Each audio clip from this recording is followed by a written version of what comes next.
My 29th birthday, and they told me I wasn't a real soldier. My mother's palm swept across my face as quick as a fork scraping against porcelain. My father's voice hardened in front of the relatives, and my aunt. She laughed. I blinked once, then signaled the officers waiting outside the door. The slap still burned on my cheek like branded shame. But I'd prepared for this moment. Every recording device, every legal document, every witness strategically placed. They wanted to break me in public. Instead, they'd just activated the trap I'd been building for months. I'm Laurel Pierce, Staff Sergeant, Army National Guard, 29 years old, logistics specialist, and apparently not a real soldier according to the people who raised me. During the week, I work operations at Kestrel Aerotech near Fort Ridley, Colorado. Weekends and deployment cycles. I serve my country. The apartment overlooking Ridley Lake bought it myself with my re-enlistment bonus, every penny earned through sweat and sacrifice. The text message arrived at 6:43 p.m. on a Tuesday, right after I'd finished inventory reports. Mom's number, but Dad's words bleeding through. We need to be co-owners on your apartment deed, for emergencies when you're at training. Send the access codes and paperwork. I screenshotted immediately. Added it to the folder labeled evidence that I'd started 3 months ago when the demands escalated from occasional loans to outright property grabs. The recording app on my phone had been running continuously for weeks. Colorado's one-party consent law meant every manipulative call, every guilt trip, every threat was perfectly legal to capture. My mother, Diane, had perfected the art of emotional terrorism over decades. A former retail manager who'd been let go 5 years ago and never quite managed to find work again. My father, Martin, still worked construction, but somehow their bills always exceeded their income. Then there was Aunt Priscilla, Mom's sister, who lived vicariously through other people's drama and amplified every family conflict into performance art. The apartment wasn't just property to me. It was proof that I'd escaped. Proof that the girl who'd paid their overdue electric bills at 19 while they bought a new entertainment system had grown into someone who knew her worth. The pale hardwood floors I'd refinished myself. The kitchen where I actually cooked instead of surviving on convenient store food. The bedroom where I could sleep without listening for angry footsteps. This was my sanctuary. Not happening, I texted back. The family group chat exploded within minutes. Diane switched from maternal concern to victim narrative. We sacrificed everything for you. Martin added his 2 cents about ungrateful children. Priscilla sent laughing emojis and posted a story mocking weekend warriors who think they're special. I called Raina Brooks that night, a civilian attorney who specialized in family law and harassment cases. We'd gone to high school together, and she'd seen enough of my family dynamics back then to believe me now. Start documenting everything, she said, her voice crisp over the phone. Screenshots, recordings, witness statements. Build your case like you're preparing for war. I am preparing for war. Different battlefield, same strategy, control the terrain. The next morning, I changed the smart locks on my apartment, upgraded the security system, and installed a video doorbell that uploaded directly to the cloud. My neighbor, Mrs. Ramirez, noticed me adjusting the camera angle. Everything okay, dear.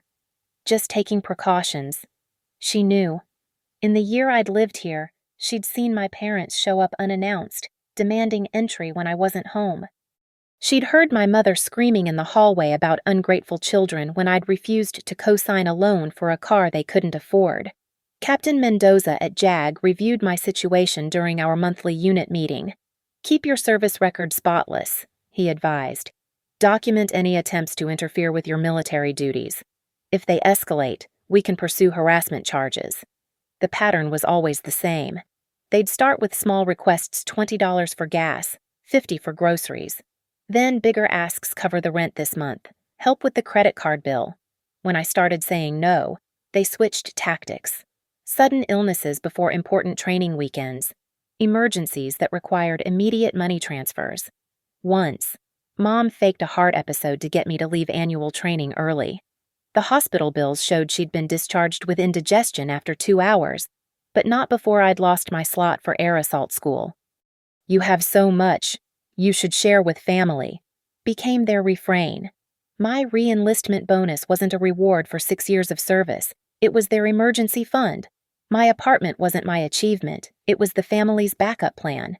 I sat in my living room that night, looking at the certificates on my wall. Honorable service certificates, commendations, my NCO development course graduation photo. In every picture, I stood straight, proud, wearing the uniform they mocked.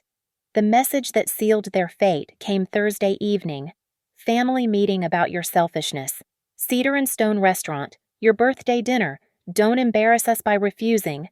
They'd booked a celebration I hadn't asked for, at a restaurant I didn't choose, to ambush me in public where they thought I couldn't fight back. Priscilla's follow-up text was worse. "Come on, you're almost 30. Stop being scared of your parents." I wasn't scared. I was done. I opened my laptop and began typing "motion for temporary restraining order." The cursor blinked on the empty form. Waiting. Not yet, but soon. Every trap needs the perfect trigger. "You want a birthday dinner?" I said to my reflection in the dark window. "I'll give you one you'll never forget." The pre-birthday ambush happened at a breakfast place 3 days before my birthday. I'd agreed to meet them, thinking maybe they wanted to actually celebrate with me. The smell of burnt coffee and bacon grease should have been my first warning. "You're not a real soldier," Mom said, stirring sugar into her coffee with violent precision.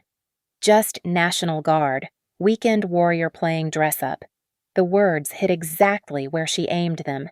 6 years of service, 2 deployments to the Middle East, countless missions supporting flood relief and wildfire evacuations reduced to playing dress-up. Dad leaned back in the booth, his construction-weathered hands wrapped around his mug. "That military discount you get?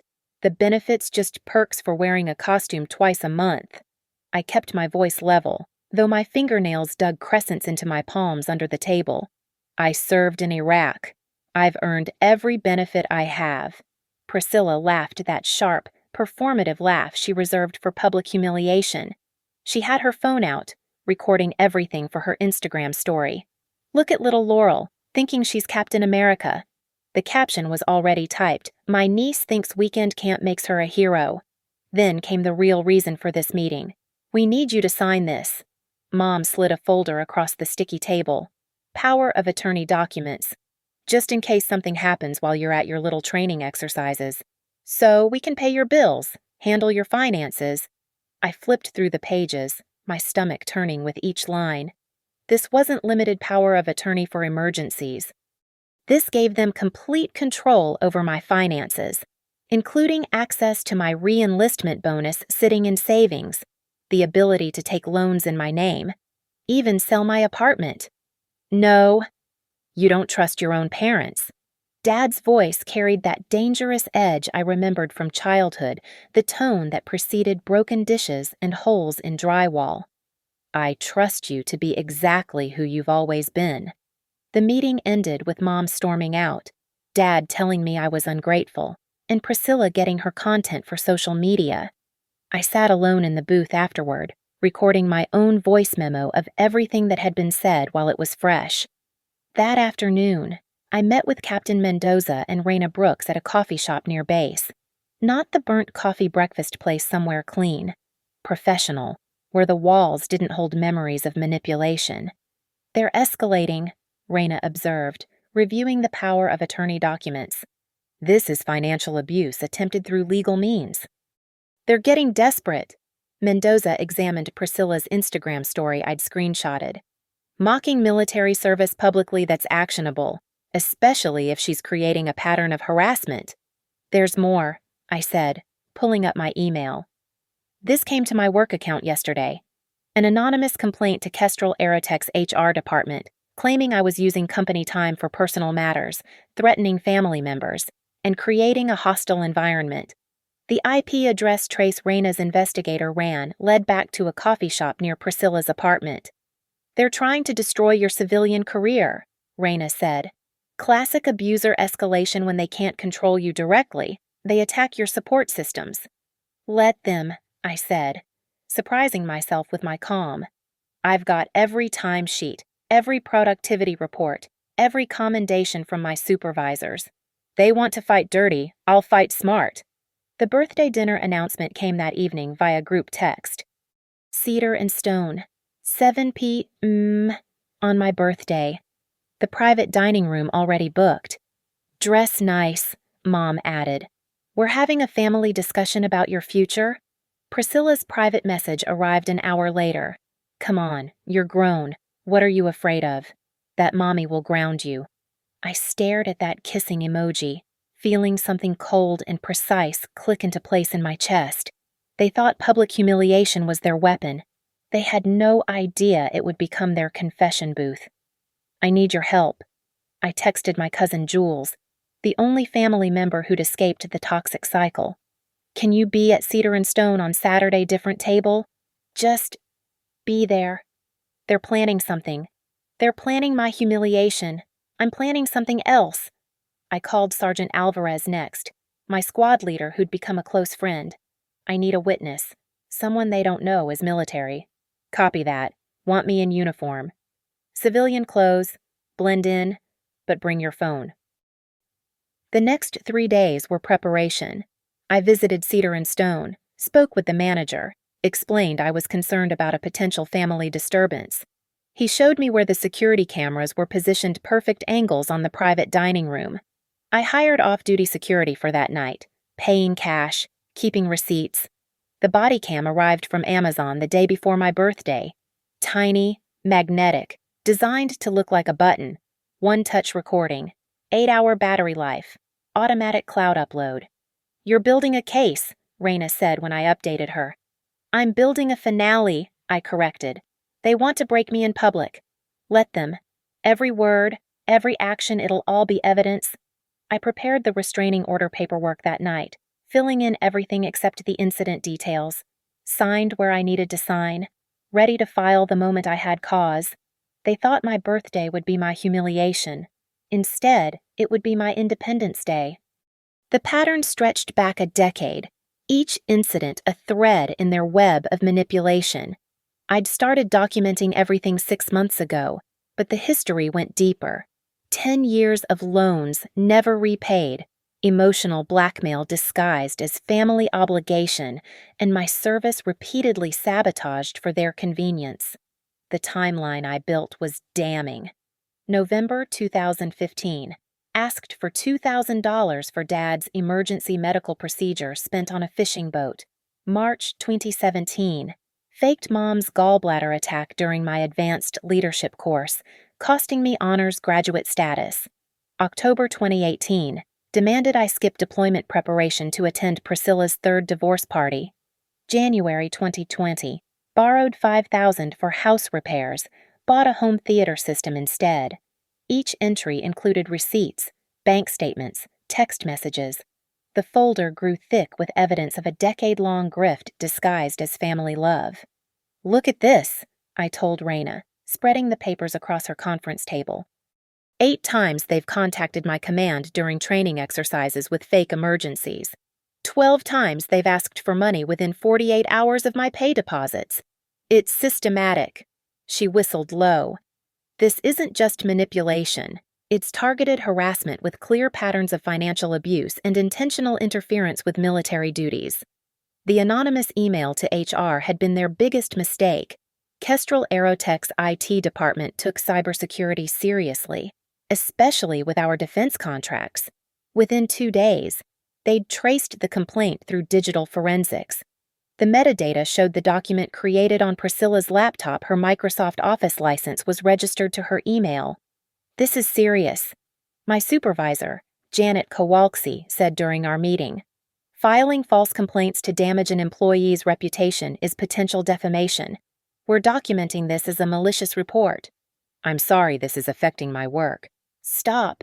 Janet held up her hand. Your work is impeccable. Your attendance is perfect. Your project completion rate is highest in the department. This is clearly harassment, and we protect our people. HR drafted an official letter documenting the false complaint, noting potential legal action if harassment continued. They also flagged my file with a security alert. Any future complaints would trigger immediate investigation. The real gift came from their sloppiness. Priscilla had forwarded the HR complaint draft to Mom and Dad before sending it, discussing how to make it sound worse. Jules, who still had access to Priscilla's Netflix account, noticed she'd forgotten to log out of her email on their shared smart TV. The screenshots Jules grabbed were beautiful conspiracy to commit defamation, clear as day. "They're escalating because you're succeeding," Captain Mendoza observed during our JAG consultation. "Your reenlistment bonus, your promotion to staff sergeant, your stability, it threatens their narrative that you need them." He was right. Every achievement became a threat to their control. When I'd bought my apartment, Mom spent weeks telling family I'd stolen the opportunity from them. When I made NCO, Dad complained I thought I was too good for them now. My independence was their emptiness exposed. I created a visual timeline on my laptop, linking incidents to evidence, bank statements showing their spending sprees after my loans, text messages demanding money, then social media posts of their new purchases. The pattern was undeniable, every crisis manufactured, every emergency profitable. The worst discovery came from reviewing old phone recordings. 3 months ago, they'd discussed their plan in detail during what they thought was a private conversation. Mom forgot she'd pocket-dialed me, leaving a 12-minute voicemail of pure conspiracy. "She won't just give us the apartment," Mom's tinny voice said through the recording. "But if we're co-owners, we can force a sale when she's deployed. The military thing makes her think she's tough," Dad had responded. "But she's still that scared little girl who'll do anything to keep peace." "I'll post more about fake soldiers," Priscilla added, laughing. "Break her down before the birthday dinner. Make her grateful we even show up." The recording was gold, clear conspiracy, admitted manipulation, and explicit plans to use my military service against me. I backed it up in 3 locations, sent a copy to Raina, and transcribed every word. My apartment's security system had captured more evidence. 2 attempts to enter using old keys they'd copied. Mom telling a locksmith she was the owner and needed emergency access thankfully. He'd asked for ID and left when she couldn't prove ownership. Dad photographing my parking spot and building entrance, texting someone about value and market rates.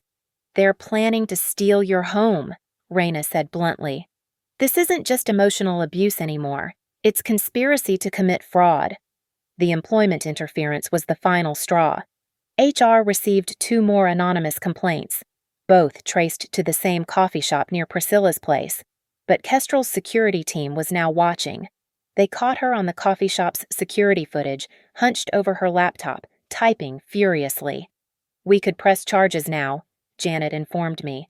"Harassment, defamation, intentional interference with business relations." "Not yet," I said. "I need them to show their true colors in front of witnesses. Public, undeniable, documented." The birthday dinner would be perfect. Cedar and Stone recorded everything for liability purposes. The private dining room had 3 cameras. With my body cam, Jules recording from another table, and Alvarez as a witness, every moment would be captured from multiple angles. I reviewed my evidence one last time. 10 years of financial abuse documented, employment harassment verified by HR, conspiracy to commit fraud recorded in their own words, stolen Valor-adjacent harassment screenshot and archived. They thought they were staging an intervention. In reality, they were walking into a courtroom of their own making. The plan crystallized over 3 days of careful preparation. Every detail mattered: the positioning of witnesses, the angles of cameras, the precise legal groundwork that would transform a family dinner into an evidence-gathering operation. I met with Marcus Webb, Cedar and Stone's security manager, on Thursday afternoon. He was former military police, understood situations like mine without much explanation needed. "Private dining room has 3 cameras, he confirmed, pulling up the feeds on his monitor. 2 corners, 1 over the entrance. Full audio recording capability, all archived for 30 days minimum.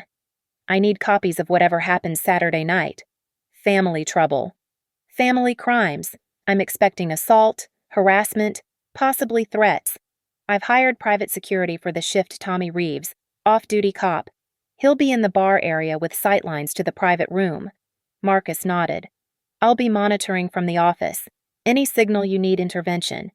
If I touch my right ear twice, but I need them to fully commit first. The body cam arrived that afternoon, a tiny marvel of technology disguised as a decorative button. I practiced activating it until the motion became natural. One press for recording. Hold for 3 seconds to mark critical moments for easy review. The app uploaded everything to cloud storage in real time. Raina reviewed the legal preparations in her office Friday morning. Temporary restraining order is ready. Just needs the incident details. I've already spoken with Judge Harrison. She's on call this weekend for emergency orders. The moment we have assault or threats on record, we can have it signed within hours. What about the false employment complaints? Kestrel's legal team is prepared to file charges Monday morning. They're waiting for your signal. The security footage of Priscilla at the coffee shop, combined with the IT forensics, makes it open and shut harassment. I'd arranged the witnesses strategically. Jules would arrive 30 minutes early, seated at a table with clear view of the private dining room entrance. She'd use her phone to record arrivals and any hallway confrontations. Sergeant Alvarez would come separately, positioned at the bar where he could observe without being obvious. Both had been briefed on using their phones discreetly. No flash, no obvious aiming. Remember, I told them during our final coordination call, you're not there to intervene. You're there to witness and record. Let them dig their own graves. The restraining order paperwork sat in my messenger bag, already filled out except for the incident description. 3 copies, one for filing, one for service, one for my records. Raina had prepped additional forms, criminal complaint affidavits, cease and desist letters, civil suit documentation for assault and intentional infliction of emotional distress. You're building a prosecution case, she observed. I'm building multiple cases. Criminal, civil, military jurisdiction for interfering with service member duties. They want to destroy me from every angle. I'll respond from every legal avenue available. I studied Colorado's laws one more time. Assault in the 3rd-degree class, 1 misdemeanor. Harassment class, 3 misdemeanor. False reporting class, 2 misdemeanor to class 6 felony depending on circumstances. The security clearance implications for my work at Kestrel made any criminal harassment potentially federal. Tommy Reeves and I spoke by phone Friday evening. I'll be in plain clothes, he confirmed. But I'll have my badge and cuffs. The moment you have assault on camera, I can make a citizen's arrest until on-duty units arrive. They might claim it's just family drama. Assault is assault. Doesn't matter if it's family, stranger, or the Pope himself. You hit someone. It's criminal. The final preparation was psychological. I stood in front of my bathroom mirror, practicing my responses. Minimal words, no emotion they could feed on. No. That's not happening. I don't consent to that. Each phrase neutral, firm, giving them nothing to twist. I decided on my outfit carefully. Professional, but not military. I wanted them to attack me as a person, not hide behind the uniform. Black slacks, burgundy blouse, the body cam disguised as a vintage button. I'd wear my grandfather's watch, the one he'd left me directly in his will, bypassing my parents entirely. They hated that watch, what it represented that even he had seen through them. Saturday morning, I did a final equipment check. Body cam charged and tested, phone fully charged with backup battery pack, messenger bag with all documentation, copy of recordings uploaded to 3 separate cloud services. Raina on standby. Judge Harrison's emergency contact confirmed. Jules texted at noon. Priscilla's been posting all morning about family disappointments and ungrateful relatives. She's priming her audience. Perfect. Let her document her own malicious intent. I reviewed the message Priscilla had sent to the family group chat the night before, the one Jules screenshot before it was deleted. Tomorrow we make her understand her place. Either she shares or we share everything about what a fake she is. Conspiracy, extortion, intentional infliction of emotional distress. Every message another nail in their legal coffin. At 4 p.m., I activated my recording app and called Raina. Everything's in place. If something happens to me, nothing will happen to you. You're protected by law, evidence, and witnesses. They're walking into your ambush, not the other way around." She was right, but my hands still shook as I prepared my keys. 10 years of conditioning, of keeping peace at any cost, screamed against what I was about to do. But stronger than that fear was exhaustion. I was tired of paying for their lives while they destroyed mine. I looked around my apartment one last time, my sanctuary they wanted to steal. The certificates on my wall they mocked. The life I'd built despite them. "You want me to give you everything," I said to my reflection. "Tonight, I'm giving you exactly what you deserve." The trap was set. Every camera positioned, every witness briefed, every legal document prepared. All that remained was for them to take the bait. They wanted a confrontation. I was giving them a conviction. The private dining room at Cedar and Stone smelled of garlic butter and rosemary, scents that should have been comforting but felt like a prelude to war. Golden lamplight cast shadows across the mahogany table set for 8. I arrived at 6:55 p.m., deliberately on time, body cam already recording. They were waiting assembled like a tribunal, Mom at the head of the table, Dad to her right, Priscilla beside him with her phone already propped up to record. 2 cousins I barely knew filled out their side, recruited as audience members for my humiliation. "Finally," Mom said, not standing, not smiling. "Sit." I took the chair across from them, back to the wall, facing the main camera. Through the doorway, I glimpsed Jules at her table, menu held high but eyes alert. Tommy Reeves nursed a beer at the bar, positioned perfectly. "Before we order," Dad began, pulling out a folder. "We need to discuss your selfishness. No pleasantries, no happy birthday. Straight to the attack. This family has given you everything." He read from prepared notes, voice pitched to Carrie. "Fed you, housed you, supported your little military fantasy, and now you refuse to help us when we need it." The waiter appeared. Mom waved him away. "We need privacy. No interruptions for 30 minutes. Perfect. She'd just established premeditation. "Your apartment should be family property." Mom picked up where Dad left off. "You only have it because we raised you. That money is ours by rights." "No." "Excuse me. No. The apartment is mine. The money is mine. I earned both." Priscilla laughed, that sharp sound like breaking glass. "Earned playing soldier on weekends. You're not a real soldier. Laurel, real soldiers don't come home to fancy apartments. They sacrifice. I've deployed twice. I've served in combat zones. Support roles." Dad spat. "Hiding behind real warriors. Logistics isn't combat." My hands stayed flat on the table, visible to the cameras, calm, controlled. "I've been under fire. I've brought supplies through active combat zones, but you wouldn't understand service." "Service," Mom's voice climbed. "You want to talk about service? We served this family. We sacrificed. And you're just selfish, hoarding money while we struggle. You struggle because you spend every cent on toys and trips. I've seen the receipts." The atmosphere shifted, became electric with rage. Mom's face flushed red. Dad's construction-worn hands clenched into fists. Priscilla aimed her phone closer, sensing the climax approaching. "You ungrateful," Mom stood, wine glass shaking in her hand. "We made you. Without us, you're nothing. You're not even a real soldier, just a weekend wannabe playing dress-up." "I need your apartment codes," Dad demanded, also standing. "The power of attorney papers. Sign them now." "No." "Sign them." "No." Mom moved around the table toward me. I stayed seated, hands visible, posture non-threatening. The body cam captured her approach, the wine sloshing in her glass, the fury twisting her features. "You think you're better than us." She leaned close enough that I could smell the Merlot on her breath. "You're nothing, a fake soldier, a bad daughter, a—" The slap came exactly as I'd predicted, hard, fast. designed to humiliate. The crack echoed off the wood paneling.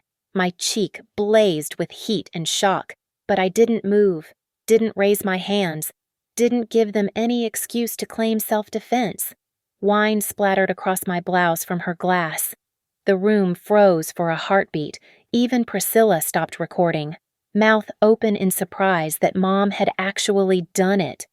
I touched my cheek once, feeling the heat, then slowly set down my napkin, looked directly at the security camera in the corner, then calmly, deliberately. I tugged my right ear twice. "That's enough," I said quietly. "Enough." Dad stepped forward. "We're just getting started. You're going to sign those papers, or—" The door opened. Tommy Reeves entered first, no longer the casual bar patron, but clearly law enforcement. Marcus Webb followed with 2 more security guards. Through the doorway, I saw Jules and Alvarez converging, phones out. "Ma'am," Tommy addressed me, badge now visible. "Are you all right?" She assaulted me. I kept my voice steady, factual, in front of witnesses, with cameras recording. Mom's face went white. "This is family business. Assault is criminal business." Tommy replied, "Sir, ma'am, I need you all to remain where you are." I pulled out my phone, showed Tommy the body cam app recording. "Everything's documented, the approach, the demand for my property, the assault." "You set us up!" Priscilla shrieked, her phone clattering to the table. "You sent messages planning this confrontation. You filed false employment complaints. You conspired to steal my property. I just made sure there would be evidence." Marcus was already pulling up security footage on his tablet. Clear view of the assault. Audio captured the threats and demands. "This is textbook. Call the real police." Dad blustered. "This is ridiculous." "Already en route," Tommy informed him. "I called them the moment I witnessed the assault." Mom sank into her chair, the fury draining into something like fear. "Laurel, you don't have to—" "Stop!" I stood, finally, keeping distance between us. "You assaulted me. You demanded I sign over my property rights. You've harassed me at work, tried to destroy my career, mocked my military service. It's over."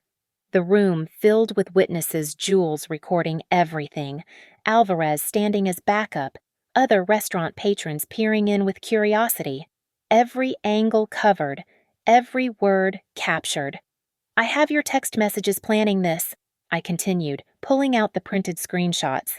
"Your own words make her understand her place. Either she shares or we share everything about what a fake she is." Through the window, red and blue lights painted the parking lot. The on-duty officers had arrived. "Happy birthday to me," I said, watching their faces crumble as they realized the trap had already closed. 2 uniformed officers entered the private dining room at 7:28 p.m., their body cameras adding to the constellation of recording devices already documenting everything. Officer Patricia Huang took lead, her partner Officer James Mitchell securing the doorway. "We received a report of assault," Huang announced, scanning the room. Her eyes cataloged the scene overturned wine glass. My stained blouse, the red mark still visible on my cheek. "Officers, this is a misunderstanding." Dad started, but Huang raised her hand. "Sir, please remain seated." "Ma'am," she addressed me. "Are you the victim?" "Yes, Laurel Pierce. I was assaulted by my mother, Diane Pierce, after refusing to sign over property rights to my apartment." "She's lying." Mom's voice cracked. "It was just I was disciplining." "Ma'am, she's 29 years old," Mitchell interjected. "There's no such thing as disciplining an adult child. That's called assault." Marcus Webb approached with his tablet. "Officers, I'm security manager here. We have complete video and audio of the incident." He started the playback. Mom's approach. The slap, the sound crisp and undeniable through the speakers. "Additionally," I said, pulling out my phone, "I have my own body cam footage." I showed them the app, the download already complete. "I've also documented months of harassment, false employment complaints, and conspiracy to commit fraud." Tommy Reeves presented his credentials. Off-duty Denver PD. I witnessed the assault from the bar area. The victim remained seated, made no threatening gestures, and was struck without physical provocation. An EMT team arrived, standard protocol for assault calls. While one checked my cheek photographing the mark, documenting the swelling, I presented the folder of evidence to Officer Huang. "This is extensive," she murmured, flipping through screenshots, bank records, printed emails. "This goes beyond simple assault." "There's more," I said. Raina had arrived, her heels clicking across the hardwood as she entered with a leather portfolio. "Raina Brooks, attorney for Ms. Pierce. I have here a request for an emergency temporary restraining order. Documentation of workplace harassment, including false complaints filed by Priscilla Morrison, and evidence of conspiracy to defraud my client of property valued at over $300,000. Priscilla tried to slip her phone into her purse, but Officer Mitchell noticed. "Ma'am, that device may contain evidence. Please place it on the table." "This is insane!" Priscilla shrieked. "We're family!" "Family doesn't grant immunity from criminal charges," Huang responded. She turned to my mother. "Diane Pierce, please stand and place your hands behind your back." The room erupted. Dad jumped up. The cousins started recording. Mom began sobbing. But the officers remained calm, professional, following protocol. "You're under arrest for assault in the 3rd degree," Huang continued, cuffs clicking around Mom's wrists. "You have the right to remain silent." As she read the Miranda rights, Raina was on her phone with Judge Harrison. "Your Honor, yes, we have video evidence. Assault witnessed by multiple parties. Pattern of escalating harassment. Yes, I can file electronically within the hour." Marcus pulled Officer Mitchell aside, showing him something on his tablet. "There's more. We have parking lot footage from the past month, the parents attempting unauthorized entry twice, photographing the victim's vehicle. Appears to be surveillance for planned theft."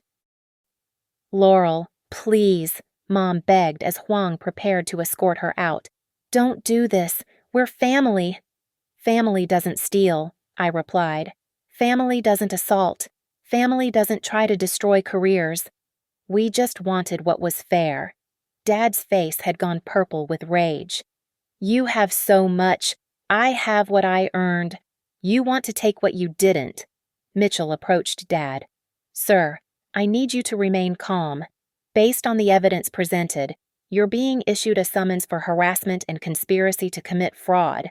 You'll need to appear. This is her fault." He pointed at me. "She set us up. You planned to ambush me." I countered. "I just made sure there were witnesses." Raina stepped forward with her tablet. "Judge Harrison is on video call for the emergency order." The screen showed an older woman in judicial robes, clearly at home but fully professional. "Ms. Pierce, I've reviewed the evidence. Ms. Brooks submitted electronically. The video of the assault, the documented harassment, the false employment complaints, it's more than sufficient. I'm granting a temporary restraining order, effective immediately. The respondents, Diane Pierce, Martin Pierce, and Priscilla Morrison, are ordered to have no contact with you, directly or indirectly. They may not come within 100 yards of your residence or workplace." "Your Honor," Raina added, "there's been additional evidence of attempted financial fraud and property theft conspiracy. Then I suggest the District Attorney's Office review this case immediately. Officer Huang, please ensure all evidence is properly preserved." The judge's image disappeared, but her ruling was already being processed. The TRO would be fully enforceable within minutes. "What about her complaint to my work?" Priscilla demanded. "That was just—" "Ma'am," Mitchell interrupted. "Admitting to filing false complaints is probably not in your best interest right now." Janet from Kestrel Aerotech's HR entered. Raina had called her. "Officers, I'm here to provide documentation of malicious false complaints filed against our employee. We've traced them digitally to Ms. Morrison's devices. Kestrel Aerotech will be pursuing charges. The EMT finished photographing my injuries, had me sign the treatment refusal form. The mark was documented. That was what mattered. Jules and Alvarez provided their contact information as witnesses. their phone recordings already uploaded to cloud storage for preservation. The apartment, Mom sobbed as Huang guided her toward the door. You needed to control me, I said. That ends tonight. As they were escorted out, Mom in custody, Dad and Priscilla with summons papers, the private dining room fell silent except for the soft jazz playing overhead. The elegant table setting remained, the food never ordered, wine glasses still lined up like soldiers. The criminal charges will stick, Raina assured me. Between the video, witnesses, and documentation, the DA won't pass this up. The TRO is just the beginning. I sank into a chair, the adrenaline finally fading. My cheek throbbed, my hands shook, but for the first time in years, I could breathe. It's really over. The legal process is just beginning, Raina corrected. But their control over you, yes, that's over. The hallway outside the private dining room buzzed with activity as officers gathered evidence. I pulled up the audio recording on my phone, the one from 3 months ago when Mom pocket-dialed me during their planning session. Officer Huang's expression darkened as she listened through her earpiece. She won't just give us the apartment, Mom's recorded voice said clearly. But if we're co-owners, we can force a sale when she's deployed. The military thing makes her think she's tough. Dad's voice followed. But she's still that scared little girl who'll do anything to keep peace. I'll post more about fake soldiers. Priscilla's laugh cut through. Break her down before the birthday dinner. Make her grateful we even show up. This is conspiracy, Huang said, saving the file to evidence. Premeditated harassment, potential fraud, and given your military status, this could involve federal charges. Raina pulled out more documents. There's also this screenshots from a family group chat where they explicitly discussed their plan to force my client to sign over property rights. Ms. Morrison wrote, either she shares or we share everything about what a fake she is. Mitchell was reviewing Priscilla's phone. With her permission, she'd unlocked it, thinking it would prove her innocence. His expression grew increasingly grim. Ma'am, you have 17 posts mocking military service members, specifically targeting your niece. You've also got draft emails here for additional false complaints to her employer. Those were just jokes. Priscilla protested, but her voice wavered. Janet from HR stepped forward with a manila folder. Officers, this is our evidence package. 3 false complaints filed from the same IP address, all traced to Ms. Morrison's home network. We have security footage from Ridley Coffee House showing her typing these complaints. Our IT forensics team found metadata proving she created the documents. The financial crimes are even worse, I added, presenting bank records. 10 years of loans totaling $43,000, never repaid, each time coinciding with their luxury purchases. They've been using me as their personal ATM while destroying my career opportunities. Marcus Webb returned with printed screenshots from the restaurant's security system. Every angle of the assault, plus audio. We also have footage from the past month of Mr. and Mrs. Pierce attempting to social engineer our staff, claiming they owned this restaurant and needed access to our reservation system to check on their daughter. They what? I hadn't known about that. They tried to cancel your reservation yesterday. Actually, said there was a family emergency. Our staff called you to confirm, but you didn't answer. Because I'd been in final preparation with Raina. They'd tried to sabotage even this confrontation when they realized they couldn't control it. Ms. Pierce, Officer Huang addressed me formally. Given the extensive nature of these crimes, we're recommending the DA pursue this as a pattern of criminal harassment with aggravating factors. Your military service makes some of this potentially federal. A new voice joined the conversation. Captain Mendoza had arrived in his service uniform. Officers, I'm Captain Joseph Mendoza, JAG Corps. Staff Sergeant Pierce is under my advisory. The harassment of military personnel and interference with military duties is a federal offense under certain circumstances. He presented his credentials and a thick folder. We've documented 8 instances where the Pierce family created false emergencies during training exercises, twice causing Staff Sergeant Pierce to lose career advancement opportunities.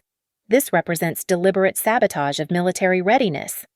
Additionally, Mendoza continued, the public mockery of military service, especially the stolen valor adjacent implications that she's not a real soldier, could constitute defamation with actual malice. We're prepared to pursue this through military channels as well. Dad, who'd been silent, finally exploded.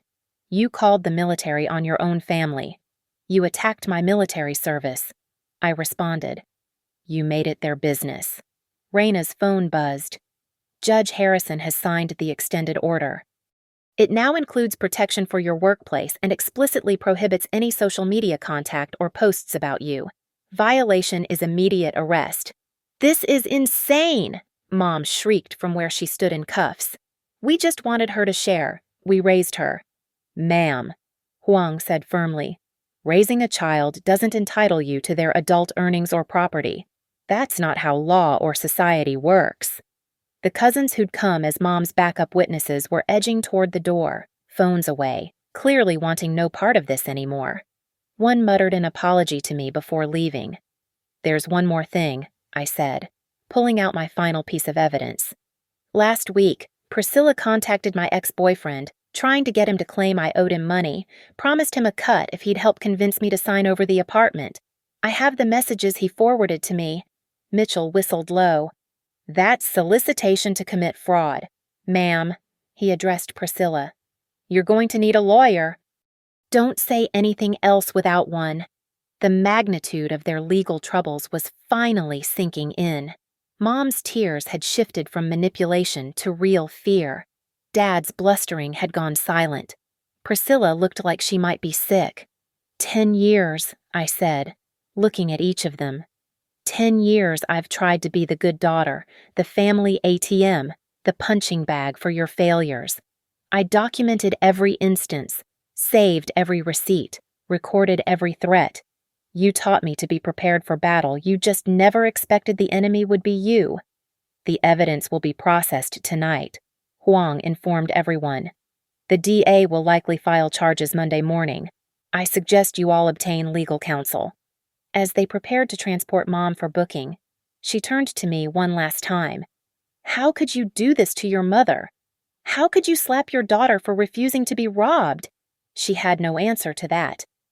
They never did when confronted with their own actions, stripped of justification and painted in legal terms. Staff Sergeant Pierce, Captain Mendoza addressed me formally. The military stands behind you. We protect our own from all enemies, foreign and domestic. The weight of those words domestic enemies hung in the air as my family was escorted out. Their plan in ruins, their crimes exposed, their control shattered completely. The hallway of cedar and stone was bathed in red emergency lights, the rotating beams from squad cars painting harsh shadows across the walls. The radio chatter from police units crackled through the air codes and unit numbers creating a symphony of consequences. I stood perfectly still in my wine-stained blouse, palms still trembling but spine straight as steel. Raina approached with the final bundle of papers, the civil suit documents, thick as a combat field manual. Assault, intentional infliction of emotional distress, attempted fraud, defamation, interference with business relations. We're filing Monday morning at 8 a.m. sharp. The civil filing would run parallel to criminal charges. Every angle of attack they'd used against me would become a separate count against them. The same coordination they'd used to trap me had become the conspiracy that would cost them everything. Through the glass doors, I watched Mom being placed in the squad car. The overhead light illuminated her face for a moment. No more rage, no more entitlement, just the blank shock of someone whose weapon had turned in her hand. The cuffs caught the light as she tried to adjust in the back seat. Ma'am, Officer Mitchell approached with an evidence bag containing Priscilla's phone. The district attorney will want to interview you Monday. Bring any additional evidence you haven't already submitted. Priscilla's laughter had died completely. She stood by another patrol car, trembling as an officer read her the terms of the restraining order. No contact meant no contact, no texts, no calls, no showing up at my apartment at 2 a.m., crying about family loyalty. The social media prohibition meant her favorite weapon. Public humiliation was now a path to jail. Dad hadn't been arrested, but his summons papers might as well have been shackles. The conspiracy charges alone could destroy his construction business if convicted. No one wanted to hire a contractor under federal investigation for fraud. The restaurant footage has been copied to 3 drives, Marcus Webb confirmed, handing one to the officers, one to Raina, keeping one for corporate records. Our IT department has created hash-verified backups. This evidence isn't disappearing. Captain Mendoza made a final note in his military bearing. Staff Sergeant Pierce, I'll be filing a report with the battalion commander. The interference with your military service won't be overlooked. The Army takes care of its own. Jules approached quietly, her phone still recording. I got everything from my angle. The before, during, and after. Whatever you need for court. Sergeant Alvarez stood beside her. His witness statement already signed and notarized, Raina had brought a mobile notary. Thinking of everything. You did good, Pierce. Stayed calm. Let them hang themselves. Textbook operation. The manager of Cedar and Stone refused my attempt to pay for the unused private room. After what we witnessed, no charge, and we're willing to testify if needed. That woman assaulted you in our establishment. That's not happening without consequences. As the last police car pulled away, Mom to booking, Priscilla and Dad to contemplate their legal bills, the parking lot fell silent except for the distant sound of traffic on the interstate. The emergency lights faded. The circus was over. Raina handed me the final document. The restraining order is fully active. Violation means immediate arrest. No warnings. You're protected at home, work, and any location you happen to be. This is your copy, keep it with you. The paper felt heavier than my military ID, carrying more weight than any deployment orders I'd received. This was my Declaration of Independence, stamped by a judge, enforced by law. What happens now? I asked, though I knew the answer. Now they face consequences, real ones. Mom's looking at minimum 6 months for assault with the conspiracy charges added. Priscilla's false complaints could mean up to 2 years if prosecuted as felonies. The civil suits will likely bankrupt them. I thought about feeling guilty, waited for the wave of family obligation to crash over me, that trained response to protect them despite everything. But standing in that hallway, wine drying on my blouse, cheek still throbbing from my mother's hand, I felt only relief. 10 years of financial abuse documented and ended. Years of emotional manipulation recorded and exposed. The mockery of my service silenced by legal order. The attempts to steal my home prevented and prosecuted. They'll try to contact you through other family members, Raina warned. Flying monkeys. We call them. Stay strong. They can try, I said, surprising myself with my steadiness. I have their playbook now. Every manipulation, every guilt trip, every attack I know it's coming. Tommy Reeves shook my hand before leaving. You did everything right. Built your case. Stayed calm. Let the law work. Most victims don't get this kind of justice. But I wasn't most victims. I was a soldier who'd learned logistics, planning, and preparation. They'd taught me through years of abuse to document everything, trust nothing, and always have backup. They'd created their own worst enemy, someone who knew their tactics and could counter every move. As I walked to my car, Raina beside me, I pulled out my phone. 17 missed calls from unknown numbers family members already trying to guilt me into dropping charges. I blocked them all without listening to the voicemails. You know they'll paint you as the villain, Raina said, the ungrateful daughter who destroyed her family. Let them. I have the evidence. I have the truth. The drive home was quiet, my apartment security system welcoming me with its familiar beep. Safe. Protected. Mine. Everything they'd tried to take stood intact, defended by law and preparation. I looked at my reflection in the bathroom mirror. The slap mark was already fading, but the cameras had captured it at its worst. Evidence. Proof. Justice. My mother's voice echoed in memory. You're not a real soldier. No, I said to my reflection, standing at attention in my wine-stained civilian clothes. I'm something more dangerous. I'm a soldier who knows her rights.